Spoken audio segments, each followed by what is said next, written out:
Hello and welcome to the Columbia Daily Tribune's Behind the Stripes football webcast. This is Tribune sports editor Joe Waljasper along with Tribune football beat writer Dave Matter. Dave, we're back from Orlando, Florida, where Missouri wins 21-16 over Central Florida. Kind of one of the dominating themes going into the game was whether James Franklin should be Missouri's starting quarterback, whether he was healthy enough or whether he was even the best quarterback if he was healthy. Thought he played pretty well in that game, completed 19 of 30 passes with one interception. 257 yards, I believe. Kind of was a victim of some drops, too, right. So those numbers could have been better. Just your thoughts, do you think that put that topic to rest? For now, I think so. I think if you compare that game to some of Franklin's best games last year, it wasn't nearly as good. But if you compare it to what happened most recently, the South Carolina game and even the second half of the Georgia game, he was much better. I mean, he was much more, he looked more confident, more comfortable back there. I thought it was the worst pass blocking he's probably gotten all season. They gave up 5 sacks, and he was under duress a lot because there were a lot of third and long situations. But the decisions he made I thought were pretty good. Looked to throw the ball downfield, was a lot more aggressive than he's been the last probably 6 quarters or so, if you go back to the second half of Georgia. And they didn't use him as a runner, and I thought that was probably the smart move, even though it made him sort of one-dimensional, and that took away what used to be one of his best attributes, but hasn't really worked against good defenses this year. So I think by every measure it was progress for him. True, and you mentioned the running. They didn't really try to run him on a lot of designed runs, which I think is the wise move now for Missouri. If you believe he's your best guy, which I think they do, there's no sense getting him hurt when you have a pretty good running back there, Kendall Lawrence, who is kind of starving for carries anyway. Right. So I like that part of the game plan.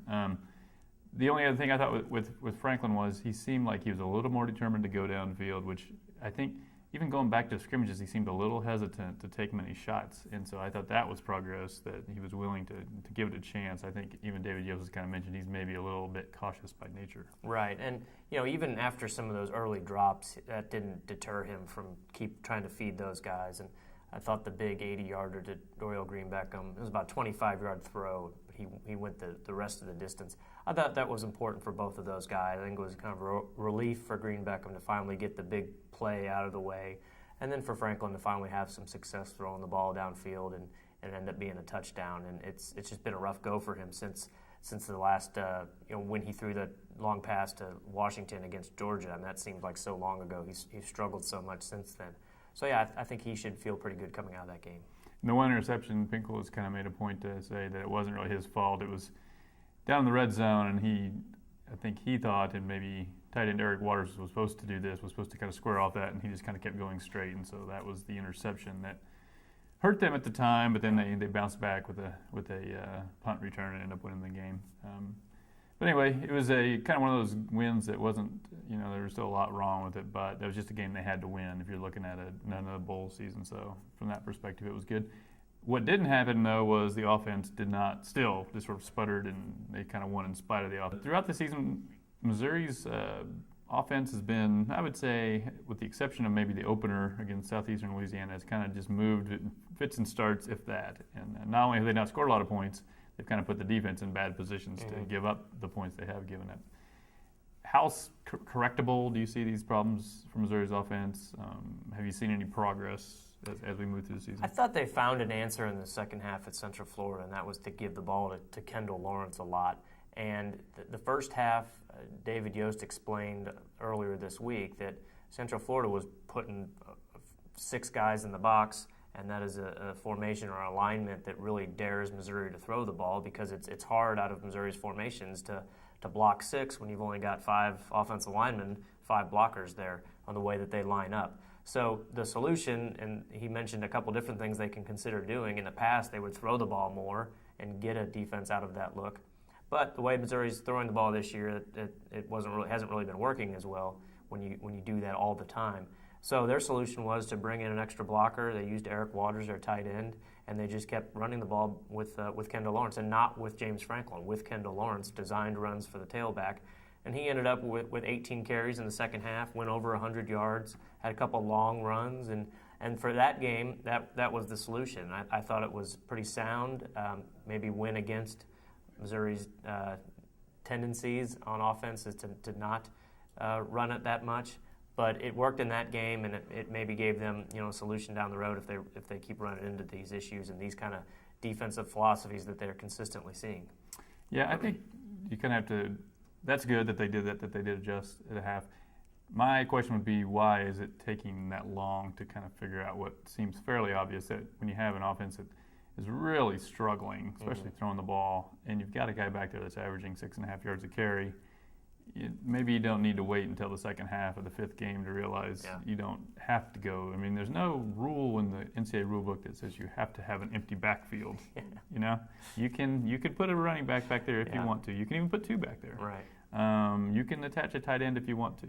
I think sometimes it's like, well, this is what we do, and so this is what we got to do. Well, it isn't what you have to do. I think this is an offensive line that is, if you had to say what are they better at, they're probably better at run blocking, I think. Part of that's because they're terrible at pass blocking, but I think they're better at run blocking. Yeah. Would you agree with that? I would so far. The results speak for themselves, I think. I think this Kendall Lawrence running the ball is probably their most foolproof method of getting some positive yards. And it's not going to work every time. If teams load the box, you got to do what you got to do. But I just think sometimes they maybe adjust. It's good that they adjust.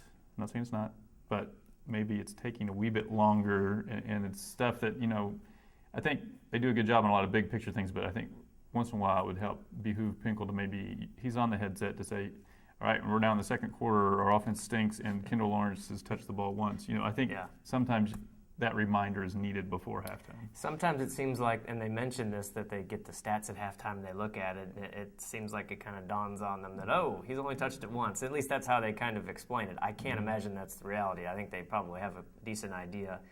I think it's just balancing going with the script and the game plan that they have coming in and how much they want to adjust on the fly. Part of that game that was kind of tough was Central Florida held the ball for so long, so maybe they wanted to adjust a little sooner, but they couldn't because that last drive was so long. But I agree. I think it's something they could do maybe a little sooner. They were fully committed to Lawrence in the second half. Why not sooner? Yeah, and I liked some of the things they were doing too. Like they were bringing Waters in motion and kind of sealing up the backside of running plays, which I thought was helpful. So they're doing some good things, but just something is just missing from what we've seen. And when you look around the rest of college football and you're seeing crazy scores in Missouri, just can't seem to get out of its own way. And it wasn't just with their ability to move. They were kind of doing a few dumb things too, I thought. In the beginning of the game, they get down close to field goal range.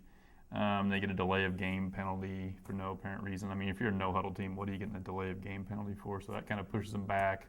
Little things like that seem to be setting them back offensively. And it's putting them in these third and long situations that defenses can just pin their ears back and attack those offensive tackles who are out on an island and are struggling, and it just seems to make everything even worse. So I know the coaches were disappointed with the pass blocking, especially with how they did okay against South Carolina. South Carolina's personnel was so much better on the defensive line, and they go into this game, and I think the natural thought would be, okay, well, it did okay in that game. They should do pretty well against Central Florida, and no, it got worse. So I think that was disappointing for them and confusing, and now they're even going to shake up a little bit more. You add Elvis Fisher back to the line. Jack Miners is probably not going to play or not play as much. So there's kind of more changes for that group up front. Jack Miners struggled some, I thought, pass blocking at right tackle.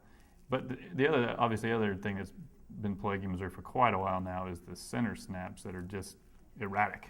And it kind of throws, especially at the beginning of that game, I thought was kind of a killer on a few different plays where he's having to jump to his left, and that's altering the timing of everything. That's something that if Morris can't do it, then I think you'd almost be better off making him your right tackle and bringing McNulty in to play center. I think you'd almost be better off. At least you're getting the plays started off to a clean start. That worked before. I think they do like the blocking that Morris is doing, but is he sort of sabotaging the chance to block because the snap is so bad and it just throws off the whole play? So they really thought that he was past that. They said in practice last week he only had 2 that were off, and that's over hundreds of snaps. Mm-hmm. So Josh Henson, their offensive line coach, said on Monday, I really thought that he was past that, and then started up again and then again and again, and he's in a tough place right now with that, and we haven't really seen Missouri centers have that struggle because they've been doing shotgun snaps for years since they went to this spread offense, and it's a real problem. Okay, well, tune in tomorrow. We will discuss the guy who's kind of been maybe the biggest star for Missouri this year, Sheldon Richardson.